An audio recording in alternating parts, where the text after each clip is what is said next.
This is Woodbridge Airfield, an American Air Force base in eastern England.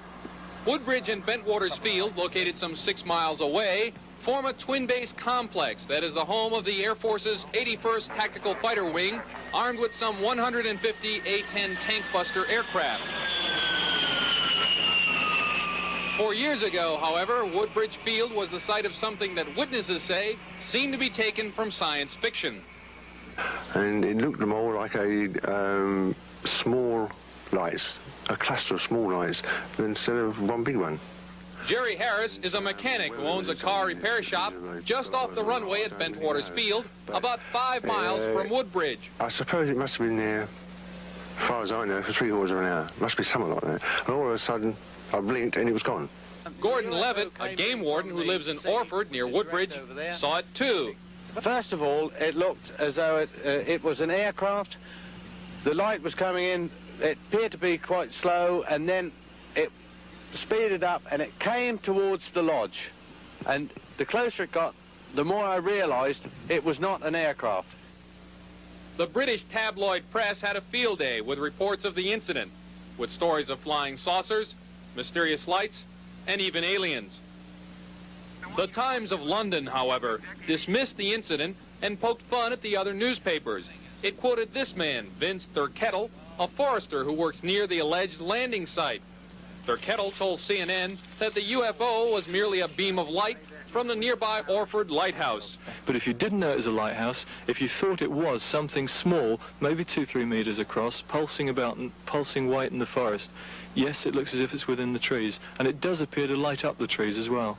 But Gordon Levitt, the game warden, who is also familiar with the forest, dismissed the lighthouse theory outright. At the moment, we're standing on the Orford Quay, and quite clearly you can see the lighthouse over there flashing. And the light from the UFO was totally nothing like the light from the lighthouse.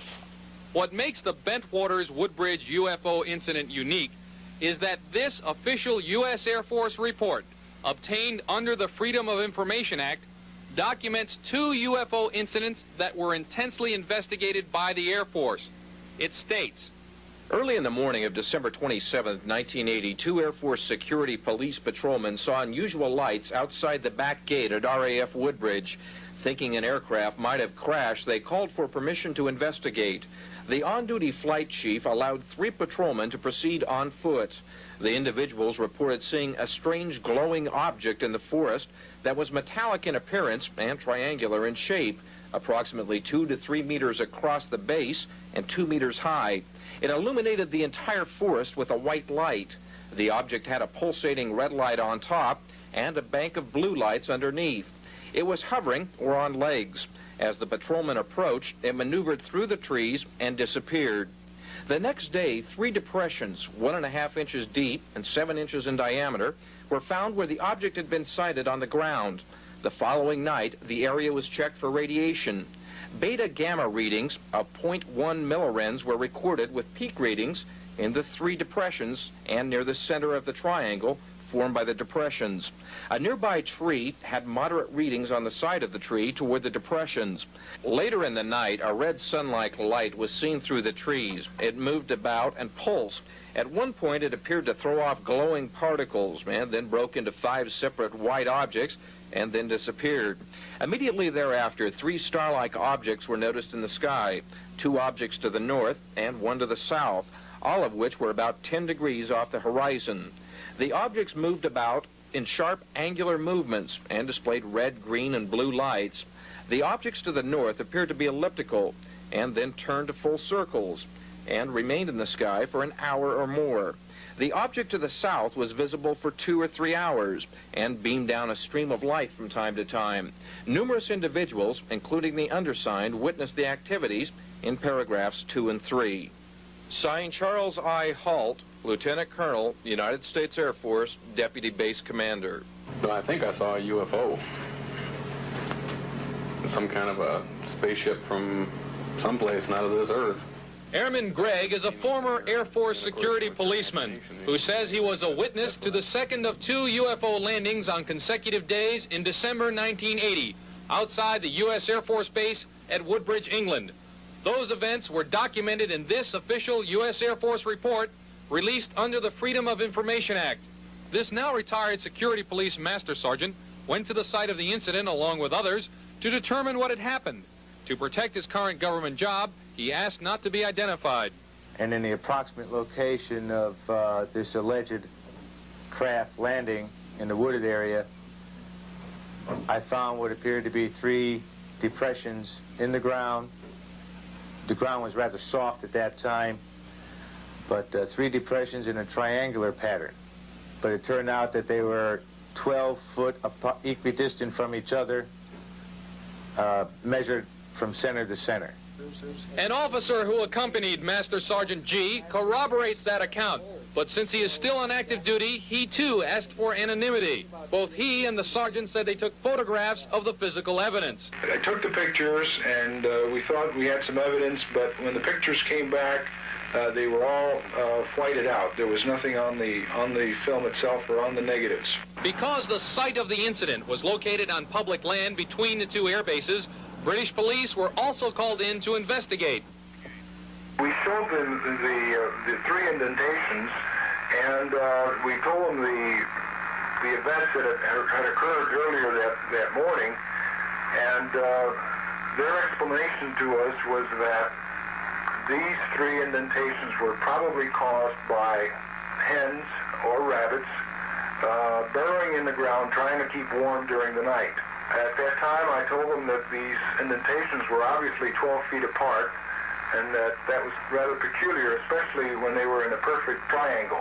Their reply back to us was that since UFOs didn't exist, they would put on their report that they were animals that had made these indentations and nothing else. According to Air Force sources, the Deputy Base Commander, Lieutenant Colonel Charles I. Halt, later the author of the only known written account of the UFO events, advised a heightened state of surveillance in case the UFO returned. The following night, a 4-man perimeter patrol near the back gate at Woodbridge saw the UFO again. Airman Gregg was a member of that patrol. We were about halfway into the shift, I guess, when we noticed some lights in the sky that didn't seem to follow any pattern of any aircraft that we'd seen. And we watched them for a while and they disappeared. And the next thing what we saw was the lights in a forest, in a clearing. It was off the end of the runway. And we called Central Security Control to tell them that we'd like to go investigate it, and they gave us permission to go ahead and go on out.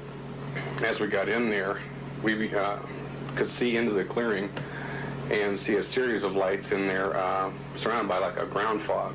It was kind of common in the area, so we didn't really think too much of it. And we decided to go a little bit closer to see what we could find out. And when we got closer, we began to feel the hair on your arms and the back of your neck and your head, under your head even, stand on end. It's like there was a real big static charge in the air. Let me ask, were you armed at the time? Yes. What kind of a weapon were you carrying? M16. Did you load the weapon at any time? Yes, I did. I loaded it and put it on semi-automatic. We didn't know what we were encountering, and we knew it was something that was totally beyond our realm of experience. We'd never experienced anything like this before. And about that time, we decided that we better get the heck out of there because we were getting a little too scared to stick around. And we saw some other people coming up from one of the access roads. Those people were more Air Force security policemen, led by Lieutenant Colonel Charles I. Halt. When we return, we'll listen to this audio tape recorded by Colonel Halt and others as they witnessed the UFO event. Bentwaters Woodbridge Air Base Complex in East England, Christmas week, 1980. 3 U.S. airmen claim an encounter with a UFO at close range. About a day later, this man, who asked not to be identified, was on perimeter patrol at Woodbridge Air Base. We began to feel the hair on our arms stand up, and we could see into the clearing and see a set of lights that seemed to be alternating through different color ranges, but it was predominantly a red or reddish orange hue to it. I said, let's just get the heck out of here, and turn around and left. And we took off at a run and went back to our vehicle. As they reached their patrol truck, he says there were about half a dozen vehicles and about 30 men strung out along the roadside. Among the first to arrive was Deputy Base Commander Lieutenant Colonel Charles I. Halt and a 3-man team. One of them is this sergeant. He is still on active duty and asked to have his identity concealed. right now I do believe that UFOs exist. Up until that point, I'd been skeptical. Now I believe there may have been someone else there. Although the Air Force contends that there is no audiovisual evidence of the Bentwaters incidents, CNN has obtained a tape recording made by Lieutenant Colonel Halt during one of the encounters. The 20-minute tape covers segments of events over a 7-hour period. Colonel Halt and his team started searching for the object and found what they thought was the same UFO landing site reported a day or so earlier. We found a small blast, what looks like a blasted or struck up area here. We got very positive readings. Let's see, is that near the center? Yes, it is. This is what we would. According to Sergeant B, the team member carrying the Geiger counter was selected by Colonel Halt to take photographs and radioactivity readings. Sergeant Nevels, who is a disaster preparedness specialist, he operated the Geiger counter. Well, he was the expert on it, so he carried it and he operated it. Colonel Halt recorded the radioactivity data in detail in his official report. One of those readings was taken from a tree facing the suspected landing site. Colonel Halt also noticed unusual abrasions on the nearby trees and ordered Sergeant Nevels to take photographs. There's other trees here that are damaged in similar fashion? Yes, so often they board center to landings. Okay, why don't you take a picture of that? Remember your picture, and you got to be writing this down. It's going to be on the tape. Right. Got a tape measure with you? This is the picture. Your first picture will be at the first tree. And according to the Halt tape, there was additional physical evidence. Looking directly overhead, one can see an opening in the trees, plus some freshly broken pine branches on the ground underneath. Looks like someone came off about 15 to 20 feet up. Some small branches about an inch or less in diameter. Zulu 148, we're hearing very strange sounds out of the farmer's barnyard animals. They're very, very active, making an awful lot of noise. It was at about that time that Sergeant B and the others apparently saw something. You just saw a light where? Where? Right in this position here, straight ahead, in between the switch. There it is again. Watch, straight ahead off my flash right there. There it is. Hey, I see it too. I'm standing at the landing site described by Colonel Halt in his report. Behind me is the light from the Orford Lighthouse. It flashes every 5 seconds and is less than 10 miles away. The question remains, however, how could Colonel Halt and his men mistake that light on 2 different nights for something radically different? Critics say that the light the men saw also appeared at roughly 5-second intervals, and so the lighthouse beacon must be the source of the light. Here's what happened when we synchronized the Halt tape, noting each sighting with the lighthouse beacon. The initial sightings, at least, appear to coincide. You just saw a light where? Right in this position here, straight ahead, in between the switch. There it is again. Watch, straight ahead off my flash right there. There it is. Hey, I see it too. What is it? We don't know, sir. So you gotta try this one. Yeah, it's a strange, small red light. You'll see out maybe a quarter to half mile, maybe further out. I'll switch off. The light is gone now. It was approximately 120 degrees from the fire. Is it back again? Yes, sir. We asked Sergeant B if he and the others could have been mistaken.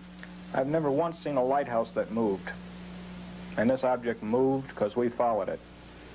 Under no way could that be the Orford Lighthouse. Just move to the right. Yeah. Off to the right. Strange. Oh, wait, what are you doing right? Let's approach to the edge of the woods up there. Can we do without lights? Let's do it carefully. Come on. Okay, we're looking at the thing. We're probably about 200 to 300 yards away. It looks like an eye winking at you. It's still moving from side to side. And when you put the star scope on it, it sort of has a hollow center, a dark center. It's like a pupil of an eye looking at you and winking. And the flash is so bright to the star scope that it almost burns your eye. Later, Colonel Halt and his men are recorded observing other objects. His report describes a red sun-like light that threw off glowing particles and broke up into 5 separate white objects. Immediately after, they noticed another object in the sky. It's moving out fast. This one on the right takes away too. Well, go head north. Oh, here he comes from the south. He's coming toward us now. Now we're observing what appears to be a beam coming down to the ground. This is unreal. On the Halt tape, he and others continued to observe the objects for several hours, and Halt noted it in his report. Colonel Halt would not comment officially to CNN about these strange incidents. My first impression is that I thought they were children, because my mind wouldn't accept what I was seeing. I thought they were children in snowsuits. Larry Warren says he's willing to risk ridicule to tell about his encounter with what he says appeared to be alien beings. Larry Warren is today a sales representative for a medical company living and working in a typical suburban community. But a little over 4 years ago, as an enlisted man in the U.S. Air Force, he claims he had a most untypical experience when he came face to face with something he admits he has trouble describing. Warren was assigned to security at the Bentwaters Woodbridge Air Force Base complex in England. He says he was a witness to the second of 2 UFO encounters on succeeding days in the forest separating the 2 bases. And CNN has found, except for Warren's description of the alien beings, others who were there who have given strikingly similar accounts of the UFOs.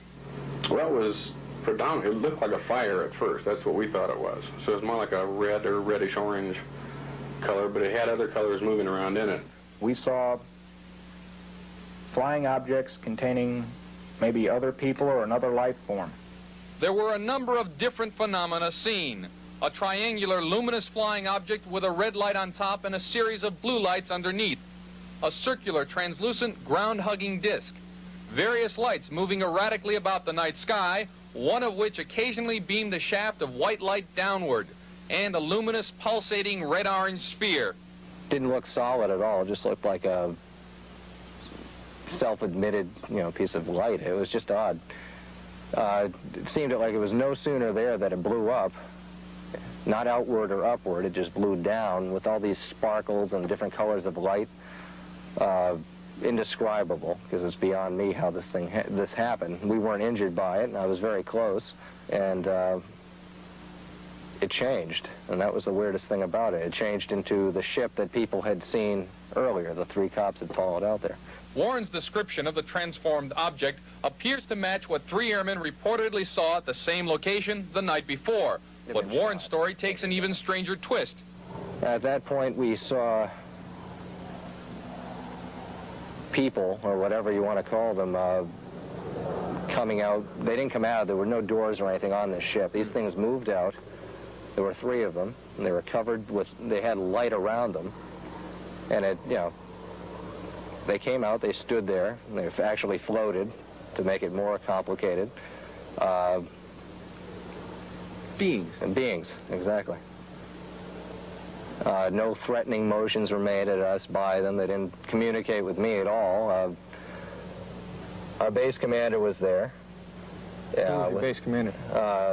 Lieutenant Colonel Gordon Williams. The official Air Force response is that Williams, now a general, did not witness the alleged incident. CNN has contacted 2 airmen who Warren says were present that night. Both say that something happened, but neither confirm nor deny Warren's story. A non-commissioned officer who helped conduct a subsequent investigation of one of the reported landing sites says his superiors seem to have little interest in pursuing it. Things seem to be clamped down quite suddenly, and nobody was talking to anybody else about it. And when I tried to find or ask specific questions about things, nobody knew anything. Larry Fawcett is a full-time police detective. He is also the co-author of a book which uses government documents to support its argument that there has been an official cover-up of the UFO experience. He says military personnel have good reason to be reluctant to talk about their experiences. The reason for them not talking is usually that they've been threatened, or they fall under the regulation JNAP 146. Which talks about if anybody talks about UFO events that have been reported in the military, they're subject to fine, loss of pension and retirement and every other thing, and even jail time. CNN began asking the Air Force for information about the Bentwaters UFO incident 6 months ago. Throughout, the Air Force has been slow to respond. And when it did reply, the answer was usually, quote, unknown, end quote, or in some cases apparently misleading. For example, when CNN asked, are there any photographs, tape recordings, videotapes, drawings, or descriptions of any kind in Air Force files, the official U.S. Air Force reply was, quote, there was no audiovisual documentation done, end quote. However, as we reported earlier in this series, there was an audio tape made during the second of 2 UFO encounters. CNN has also found an officer who says he drove the base commander to a waiting airplane to deliver what he was told was a motion picture film of one of the UFOs. We drove out and I asked him what was in the film. He said, this is and we actually have the picture of the UFO here. And he got off the Jeep, went to the aircraft, handed the film to the pilot, the canopy closed when the aircraft took off. I asked him where it was headed and he said, Germany. Larry Fawcett says he thinks the Air Force could be involved in a cover-up. Number one, they've been telling the public for 30 years there's no such thing as UFOs. How can they reverse themselves now and say there is and they've been lying and covering it up? If it is a cover-up, then the American public may never know what those airmen saw at Bentwaters in 1980. If they were merely Keystone cops who were hallucinating, as one critic suggests, then what are the national security implications of those same airmen guarding a strategically important airbase where nuclear weapons are reportedly stored? If they weren't hallucinating, then what are the implications of what they actually did see? When CNN recently asked the Air Force about the possible existence of movie film of the Bentwaters UFO, the official Air Force response was, the United States Air Force stopped investigating UFOs in 1969. This is Chuck DeCaro, CNN Special Assignments.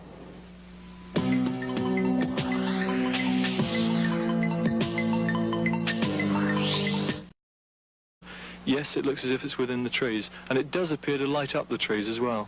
But Gordon Levitt, the game warden, who is also familiar with the forest, dismissed the lighthouse theory outright. At the moment we're standing on the Orford Quay, and quite clearly you can see the lighthouse over there flashing, and the light from the UFO was totally nothing like the light from the lighthouse. What makes the Bentwaters Woodbridge UFO incident unique is that this official U.S. Air Force report, obtained under the Freedom of Information Act, documents 2 UFO incidents. This is Woodbridge Airfield, an American Air Force base in eastern England. Woodbridge and Bentwaters Field, located some 6 miles away, form a twin-base complex that is the home of the Air Force's 81st Tactical Fighter Wing, armed with some 150 A-10 tank buster aircraft. 4 years ago, however, Woodbridge Field was the site of something that witnesses say seemed to be taken from science fiction. And it looked more like a small lights, a cluster of small lights, instead of one big one. Jerry Harris is a mechanic who owns a car repair shop just off the runway at Bentwaters Field, about 5 miles from Woodbridge. I suppose it must have been there, as far as I know, for 3/4 of an hour. Must be something like that. And all of a sudden, I blinked and it was gone. Gordon Levitt, a game warden who lives in Orford near Woodbridge, saw it too. First of all, it looked as though it was an aircraft. The light was coming in, it appeared to be quite slow, and then it speeded up and it came towards the lodge. And the closer it got, the more I realized it was not an aircraft. The British tabloid press had a field day with reports of the incident, with stories of flying saucers, mysterious lights, and even aliens. The Times of London, however, dismissed the incident and poked fun at the other newspapers. It quoted this man, Vince Thurkettle, a forester who works near the alleged landing site. Thurkettle told CNN that the UFO was merely a beam of light from the nearby Orford Lighthouse. But if you didn't know it was a lighthouse, if you thought it was something small, maybe 2-3 meters across, pulsing white in the forest, that were intensely investigated by the Air Force. It states, early in the morning of December 27, 1982, Air Force security police patrolmen saw unusual lights outside the back gate at RAF Woodbridge. Thinking an aircraft might have crashed, they called for permission to investigate. The on-duty flight chief allowed 3 patrolmen to proceed on foot. The individuals reported seeing a strange glowing object in the forest that was metallic in appearance and triangular in shape, approximately 2 to 3 meters across the base and 2 meters high. It illuminated the entire